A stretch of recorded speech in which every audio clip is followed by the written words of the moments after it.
You're listening to the AmWritingFantasy podcast. In today's publishing landscape, you can reach fans all over the world. Query letters are a thing of the past. You don't even need a literary agent. There is nothing standing in the way of making a living from writing. Join two best-selling authors who have self-published more than 20 books between them. Now, on to the show with your hosts, Autumn Burt and Jasper Schmidt. Hello, I am Jesper, and this is episode 83 of the AmWritingFantasy podcast. So Autumn is taking a well-deserved break today, and I'm instead joined by Mur Lafferty, who is both a fellow podcaster, but she is also a highly accomplished writer herself. She has won the John W. Campbell Award for Best New Writer, and she's also a Hugo and Nebula nominee for Best Novel. And I'm quite sure I forgot some of your other rewards there, Mur, but a huge welcome onto the AmWritingFantasy podcast today. Thank you so much. I'm pleased to be here.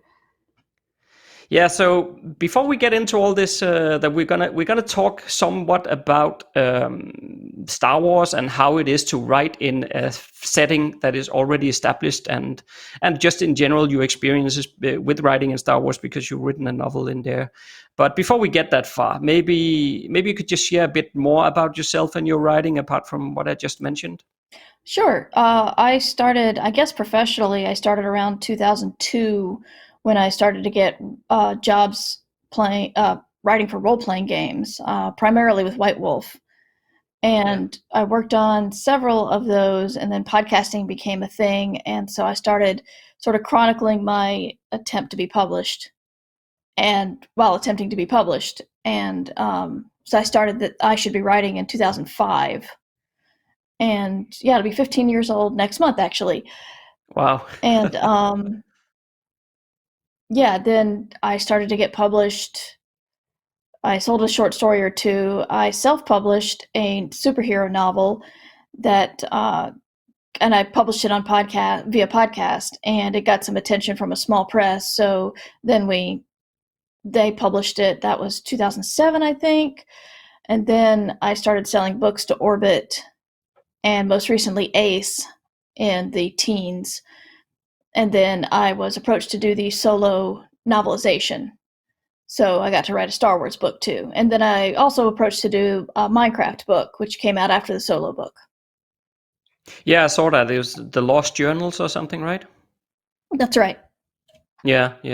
Are you still self-publishing some of the books, or are all traditional published nowadays? It's all traditionally published because I'm mainly not very good at multitasking. Right. I would love to do some self-published stuff, but it's hard for me to think about two stories at once. So if I'm writing a book, I'm writing that book. Yeah, and I know as well that I actually listened to the podcast you also host with your fellow host Matt. The Did Stickers podcast. I listened to that as well. Yes. But I was actually wondering, before we get on, into the topic of today, because you must have gotten into podcasting like in the really, really early days, I think, because you've been doing this for a long, long time. And it's always interesting to me to ask somebody who is like a really early adopter of something, why did you decide to do podcasting back in the day? It's hard to explain. I mean, besides the fact that I thought it sounded cool and I could do it. It's I've always loved the idea of being a DJ, but being live is kind of scary for me. I did a monthly local radio show with a friend of mine, and the anxiety levels were huge just because I'd be thinking, this is live, I have to keep talking. Oh no, all I can think about is how I'm not talking. And now that's all I'm thinking about. And my co-host was very good at filling those empty spots when I would freeze up. But right around the time podcasting became a thing, broadband was becoming a thing. And like internet radio has been around for forever, but you needed to have huge ability to download a bunch of stuff. it's huge files, streaming files that was just not feasible to the average, home. But once broadband became a thing, you could conceive it would be easy to send out a 50 meg file that you would expect people to download. I remember back in the 90s when somebody at the company I was working for found the very first South Park short, and which was 50 megs, and mailed it to everybody in the company and brought the server to its knees. So yeah, so it sounded like fun, and I could talk into a mic, but if I screwed up, I could fix it. So it just seemed like a fun thing to try, and I did, and it was fun. Yeah. Do you see any difference nowadays in the podcasting landscape because I don't know, we've been running the AmWritingFantasy YouTube channel probably for like 3-4 years, but the podcasting element, we transitioned into podcasting probably like a year or year and a half ago. So let's say we're still fairly new, at least compared to you in terms of podcasting. But I still feel like it is like a very like early environment in terms of podcasting. Do you always also feel that after so many years, or do you see a huge difference compared to back then? Oh, it's huge. It's a huge difference. I remember almost all of the major shifts in podcasting. The first being when iTunes started to support podcasts, and when Libsyn came around, and the idea of your podcast becoming popular was not a huge hit to your finances because your internet provider wouldn't go, oh God, why are you suddenly distributing this podcast to so many people? There was a time when, a sudden spike in downloads would be very expensive for you. Right. And what's happening now is it's like the corporations, like the big channels and backed by big media money and hosted by celebrities, those shows are validating all the work we put into podcasting, which is great, because you don't get that weird look on people's faces when you say, I have a podcast. No, indeed. Yeah. Unfortunately, because they're there and they have validated it, that means they're also the biggest thing on the block, and it's much harder for independent podcasters to get noticed because of that. This is always the funniest thing I say when the mentality of the time, and I like to say it to other writing podcasters, because when I started, to my knowledge, I always say to my knowledge, there might have been somebody else. I don't know. No one's ever come forward to tell me. But to my knowledge, I had the second writing podcast. And right. The first was Michael A. Stackpole's The Secrets. And because there was only one, I figured I would talk to Mike and ask him if he thought it was okay that I did number 2, which is, these days it's laughable. How many writing podcasts are there? And no one asked me for permission. No. Not that I could or should give it, you know what I mean? But it was just funny at the time. And it's like, I thought there was a space for me because Mike was talking from the point of view of a veteran of decades of fantasy and science fiction writing, while I was trying to approach it from a beginner who was trying to learn as many lessons as possible to pass on to other beginners. So, but yeah, like the idea of contacting somebody else and saying, hey, I might do something kind of like what you're doing. You cool with that? That's not a thing now. Everybody knows what a podcast is. That's really cool. And it's easier to do than ever. But but there's the downside of, when people ask me how to start a podcast now, I have no idea, because my advice is go back to 2005 and start one when there's like a couple thousand podcasts. And I wouldn't know how to start out with episode 1 in the current landscape of podcasting. But more power to everybody who gives it a go, because more content's always great. But I feel very old in the fact that my experiences aren't terribly relevant anymore. But I mean, I keep producing, and so there's that. But as for advice on how to get started or get a foothold, I have no idea. No, no, and I guess to some extent one could say that similar to once self-publishing came around, Yeah. there is a lot of podcasts, but there's also a lot of poor ones. It's easy to make a podcast, but it's not easy to make a good one. Yes. Just like self-publishing, it's easy to publish a book, but writing a good one is not easy. Yeah. So, but okay, but maybe we've nerded out enough about podcasting and whatnot, and should try to get into the topic that we were supposed to talk about here. Because we really wanted to invite you on to the AmWritingFantasy podcast here, because when I look at your career, of course, from afar here, but you're probably one of the writers out there that has the most experience in writing in a setting that somebody else created. And as you said in the beginning there, you started out writing in some role-playing settings already. So already there you were writing in settings that somebody else created. And then afterwards, later on, you wrote solo a Star Wars story, and also that Minecraft book, The Lost Journals, as we mentioned before. But I was thinking, maybe to start us out here, could you talk a bit about what is it like to write in a universe where at least I assume that you have to abide to some sort of established law of that world? Oh, they're very established laws. Yeah. There are a couple of things that some people don't understand. A lot of people, when they write, they have this sense of, this is my baby and it's mine. And, if anybody says anything bad about it, then you get wounded to your very soul. And if anybody wants to change anything, no, you can't, because this is what I created. And I got to learn early on that when you do work for hire, you're writing in somebody else's world. It doesn't belong to you at all. Nothing does. And so it gives you a sense of freedom to just let go. So going into it with the knowledge that, yeah, I can say I made that, but I don't own it and I'm not getting any more money from it, it was a familiar feeling to me. Writing in somebody else's world has the challenge of already well-established boundaries, but it's a fun challenge to figure out where you can go from there.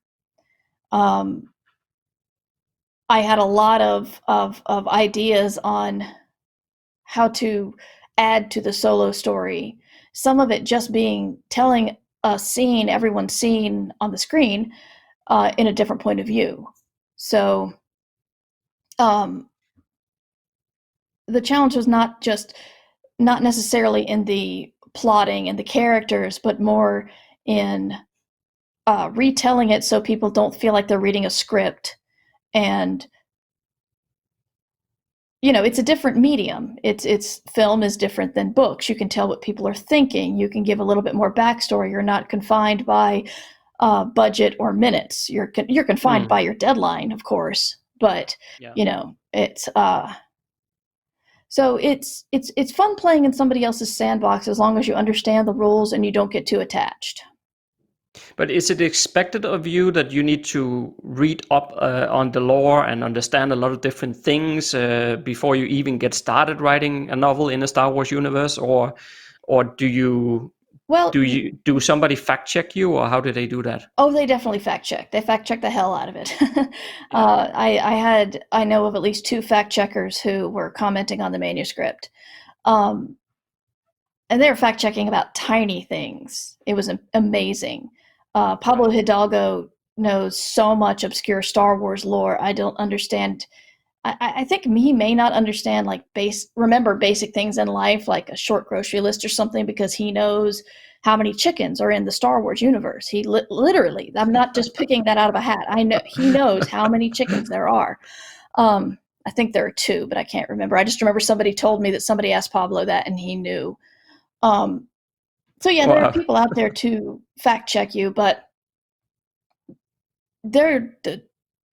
one of the reasons they came to me is because they knew I was a huge Star Wars fan. And my agent was in touch with the publisher of all the books, and I had done 2 short stories, one for Star Wars Insider magazine and one for the first volume of From a Certain Point of View, which was the telling of the first movie from a lot of different points of view. I wrote about Greedo's murder from the point of view of the band.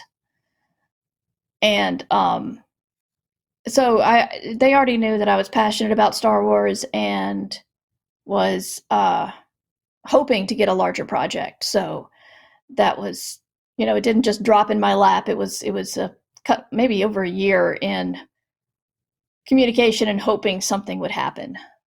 Right. But in terms of the lore, then, I mean, given that you're already a big, or you were already and are already a big Star Wars fan, do you then have to read a lot of Han Solo stories in the case of where you have to write a Han Solo story, or to understand all the moving parts around that character? Or is it more like because you are already a fan, you can start writing and then they will do the fact checking and correct you for world inconsistencies and so forth? It's kind of in the middle. I mean, I did do some research, but they, just because the extended universe had gotten so huge, they decided to wipe it and call it Legends. So none of that stuff was canon anymore.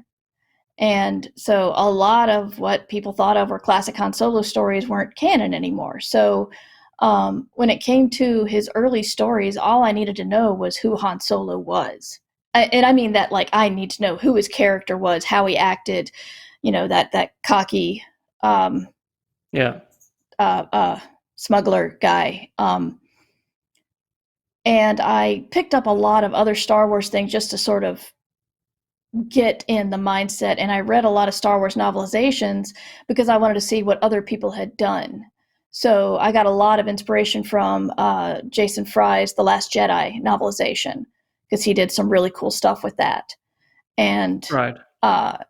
So that was very, very influential for me. But, I knew that if I said something wrong, whether it's the name of a planet or the background of a character who has a name on the script, but we never hear it said out loud in a movie, that kind of thing, they were there to make sure that got fixed.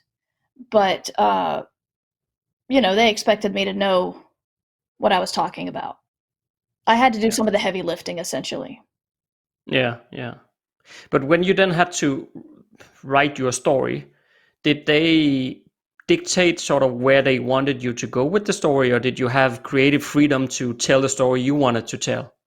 Well, I had the script that I had to go, can't deviate from that at all. But I was able to, in fact, required to, put in my own scenes. So the first thing I did was send them a list of scenes that I thought would add to the story. So I wanted to do a prologue. The movie begins with Han running away from a deal gone bad.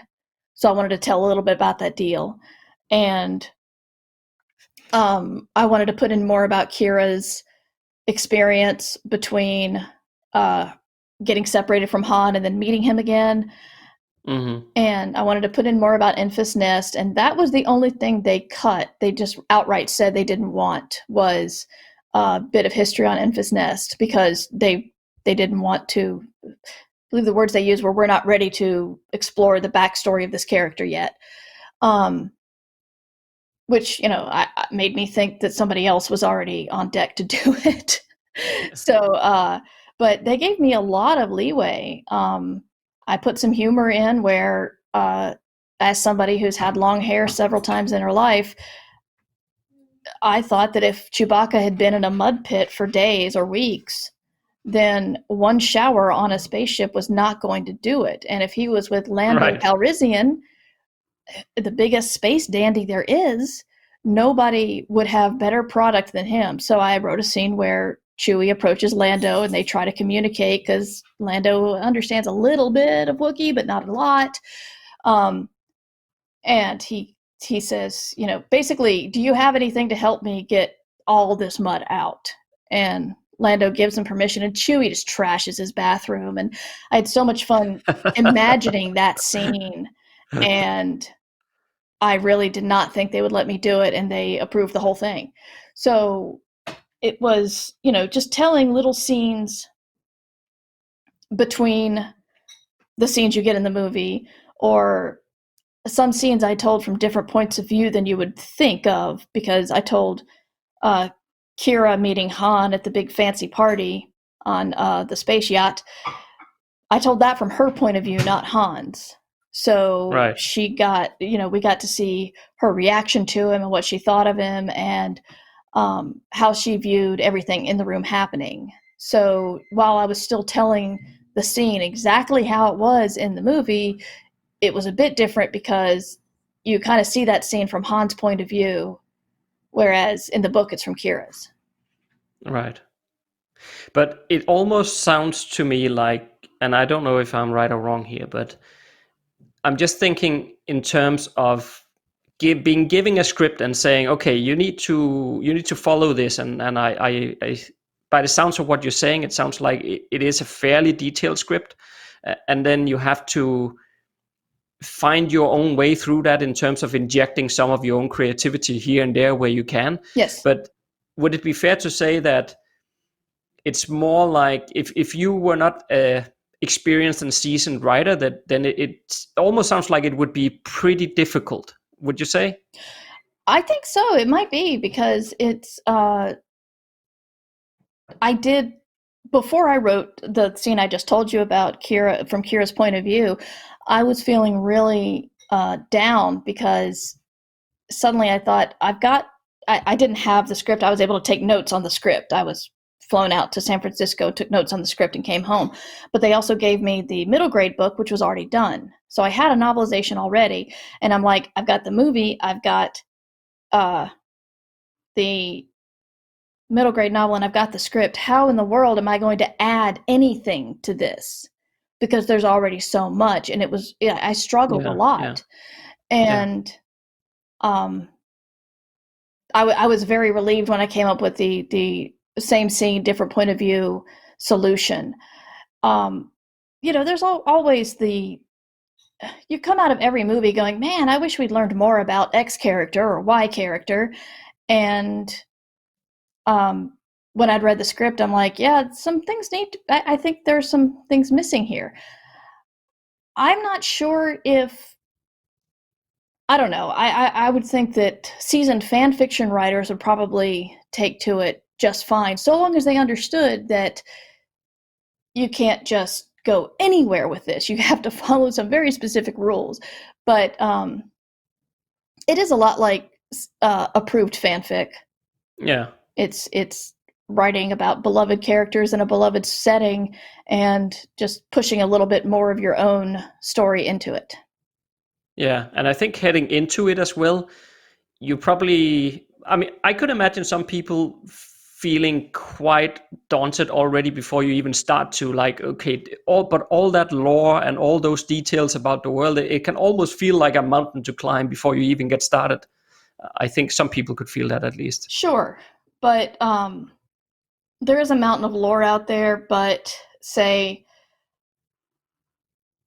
the details of the eyelids of of course I can't remember their race now, but the band playing in the Mos Eisley Cantina, the details about their eyelids and how they respond to light had nothing to do with Solo. So yes, I know that from my previous story that I wrote, but I'm just saying little details like that were not important. I didn't need to go out and read all the Darth Vader comics to write Solo. I didn't need to play the role-playing game. So there's a lot out there, but when it comes to specific stories about specific people, it can be, much more of a focused approach. Yeah, I can see that, yeah. But so once you have written a novel like this, does it then become part of the established lore and the canon, or is it just treated like it's like just a separate novel and it doesn't become part of the official Star Wars universe, or how does that work? It is canon. Okay. It is. That's why it's so closely fact checked and we did very close edits. It is canon. Right. Okay. And you mentioned earlier on that you had been in a year-long conversation with those guys in order to Something get like to the that. stage where you could write the story. But how did that conversation start in the first place? How did you get into even being considered to write the story? My agent knew the publisher and dropped my name as somebody who was really interested in Star Wars. So, next time you need an author for Star Wars, consider my client. And that's how the conversation got started. Okay. So is it more like, do you think that it is very much dependent on agents and sort of like that it would be almost impossible unless you know somebody there that other people could get into? I'm thinking about listeners here who might Yeah, be interested in getting into writing Star Wars or something. Would that even be possible without an agent and being an accomplished writer already and so forth? I really doubt it. They're going to want to approach them. It's easier to have an agent, and they're going to want seasoned writers with a track record that they know won't like leave the project or screw it up. And I'm not saying unagented writers would do that. I'm just saying that when you have an agent speak for you, that carries more weight with editors. So Yeah. for the unagented, I don't think it would be very easy. I can't speak for my publishers, so it's just my opinion. But everybody I know who writes for Star Wars is agented. Right.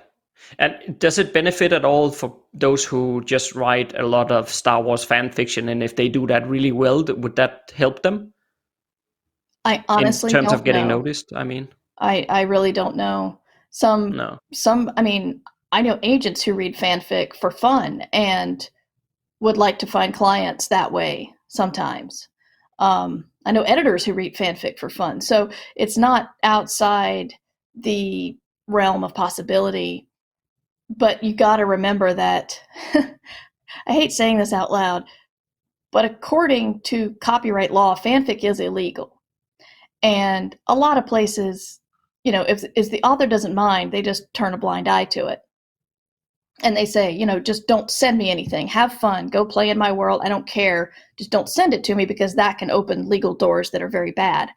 But Right. so I don't know on an official level how that would work out. And again, I can't speak for Del Rey, so I'm not going to, if my editor might think otherwise. But I know I'll tell you 99% sure that I don't think you could sell your fanfic to the Star Wars universe. Because they have very specific ideas of where they want to go with their stories. Yeah. But yeah, I don't know. I don't want to squash anybody's dreams, but I doubt I would have had this chance if I didn't have an agent who knew the right people to talk to.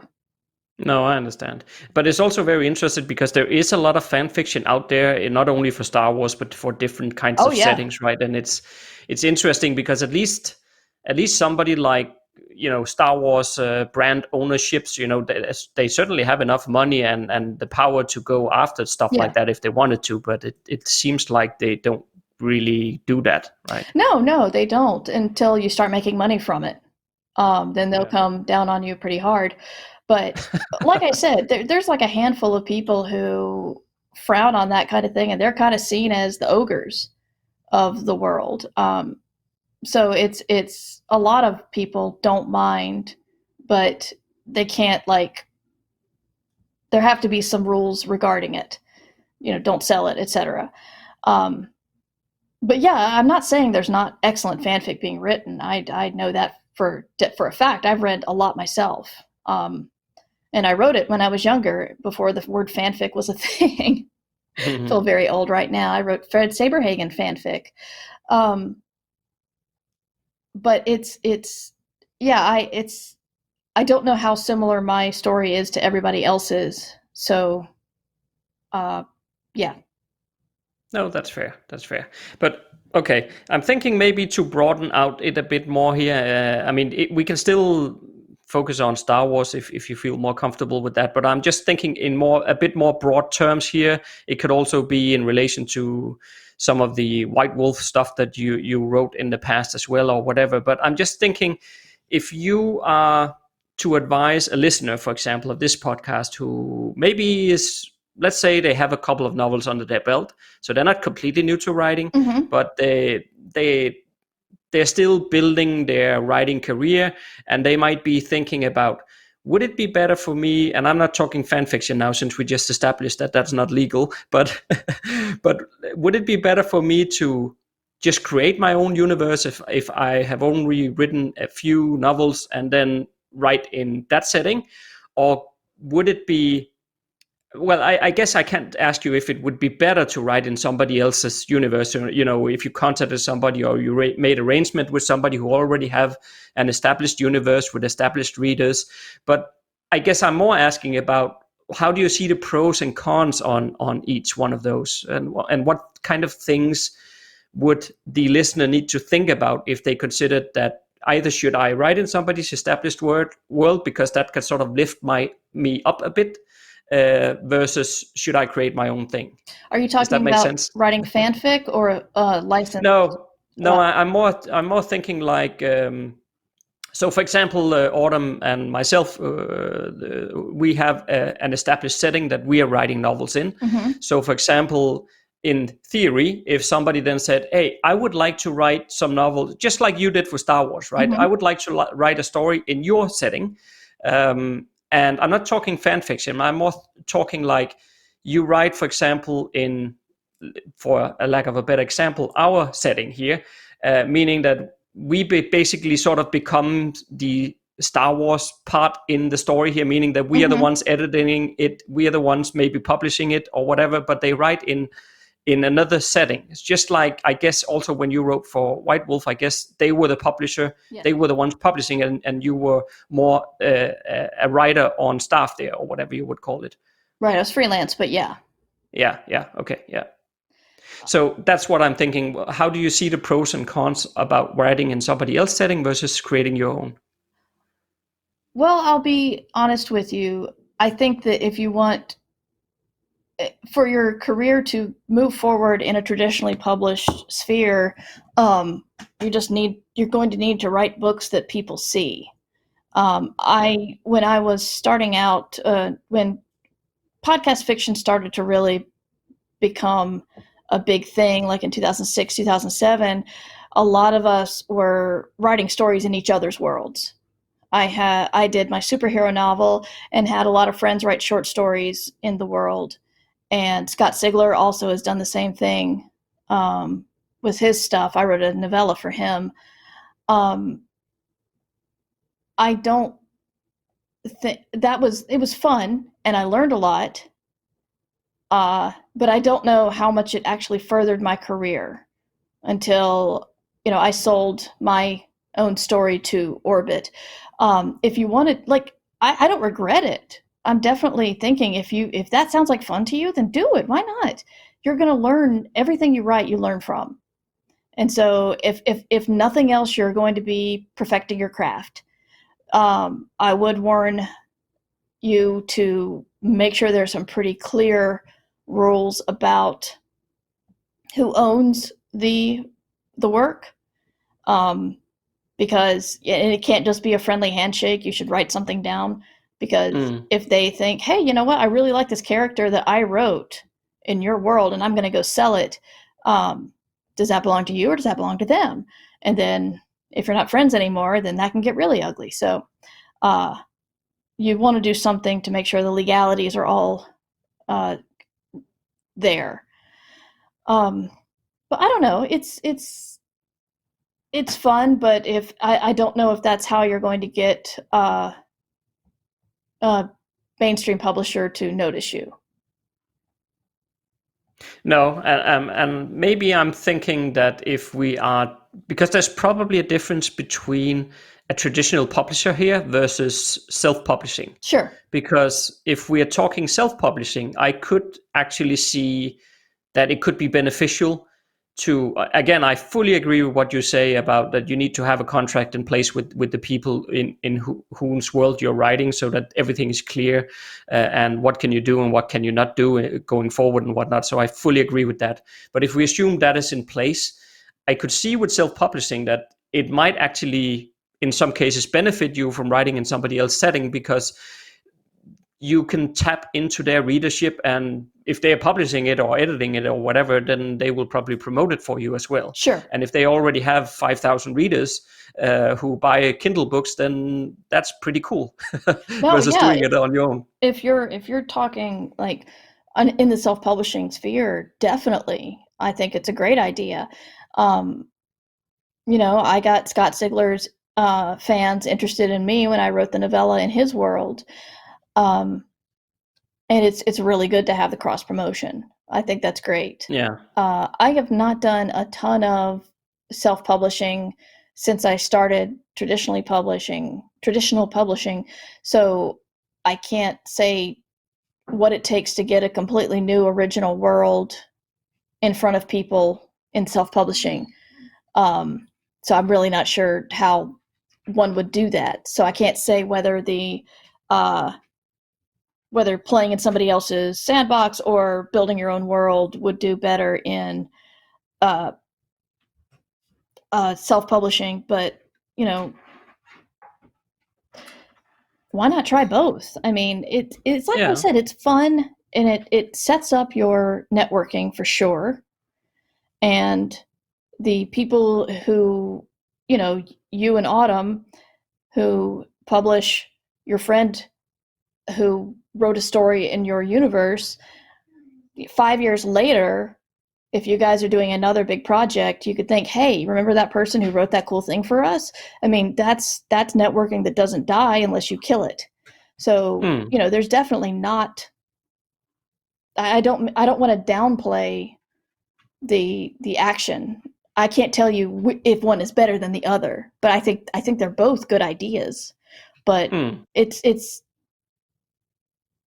was a lot of fun to do, and I think it made me a better writer and made me tighten the bonds I'd made in podcasting, which helped my career along later. So the thing is, you never know what's going to help your career. Never. Which is why, be nice to people and hit your deadlines, and you'll go far. I know it doesn't sound like it, and it's not something that, you put the coin in the machine and the candy comes out immediately.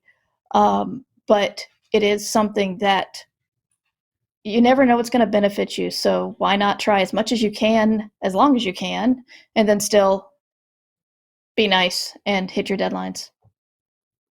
Yeah, I think that's good advice. And as well, if there was like one thing that, if we say we had a time machine here, Mur, and we could travel back in time, and there was only one thing or one message that you could send back to your former self when you were just starting out writing, do you know what would that be? Oh gosh. I caught you off guard there, sorry. Well, it's the thing is, I stopped, I had a real crisis of confidence when I left college. And for some reason thought that now that I was out of the academic atmosphere, I would never improve on my writing. I didn't think my writing was that great to begin with, so I would never get any better. And I talked myself out of doing it for quite some time. So if I could go back to her, I would say don't quit, because you do get better. Every time you write something new, you get better. And but if I went back to myself at the start of podcasting, I think at the start I was afraid of publishing my own stuff until I saw other people do it, because I was afraid it would kill any chances for it to be published, because once you publish something yourself, that does get rid of the first North American print rights, or wherever you are, print rights. And that was something I was afraid of losing. But then I found out that some people just didn't care and thought it was more important to build an audience. And some publishers, if your book got enough attention, wouldn't care and still buy the rights. So, I was careful at the beginning, and I don't think I was pretty pioneering and trying lots of different stuff, but I think I could have tried more if I had not been so afraid to put my own fiction out there. So I would have said, don't worry about it. I mean, right now, really good fiction podcasts are getting more attention than some books on the shelf at the bookstore. So definitely don't be afraid of that.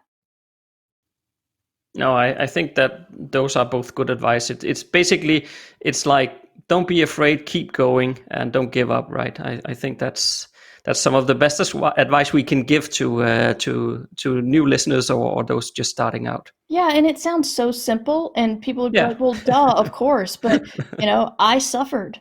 My career suffered. Of course it did, from quitting. I hadn't been so worried about never improving, and actually written in my 20s, I might be farther along in my career right now. Yeah, sorry, go ahead. No, go ahead.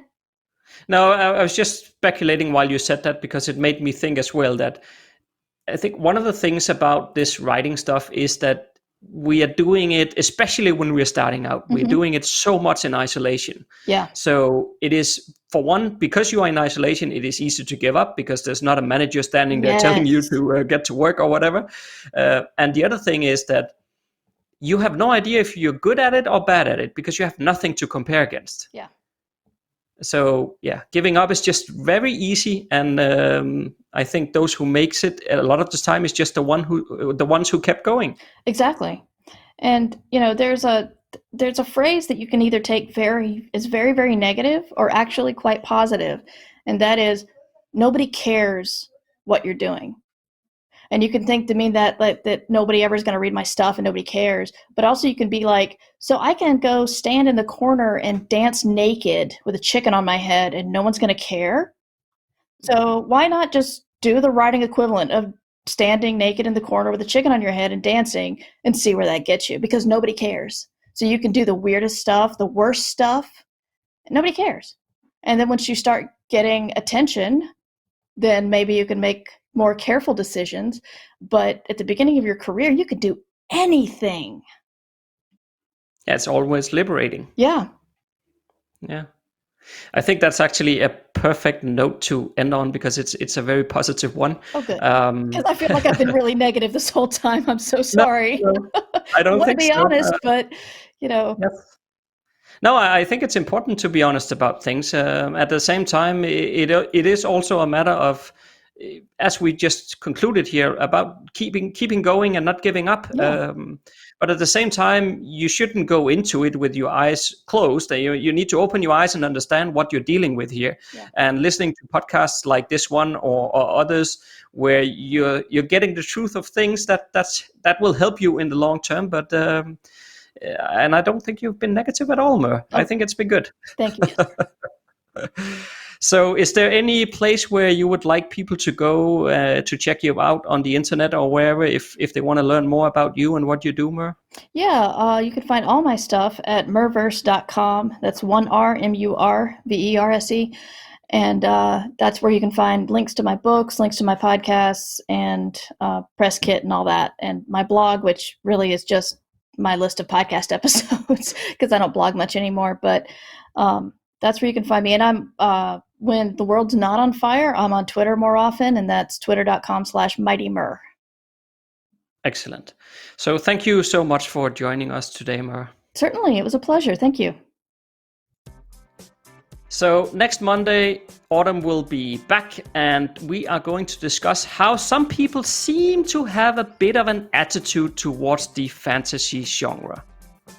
If you like what you just heard, there's a few things you can do to support the AmWritingFantasy podcast. Please tell a fellow author about the show and visit us at Apple Podcast and leave a rating and review. You can also join Autumn and Jasper on patreon.com/AmWritingFantasy. For as little as $1 a month, you'll get awesome rewards and keep the AmWritingFantasy podcast going.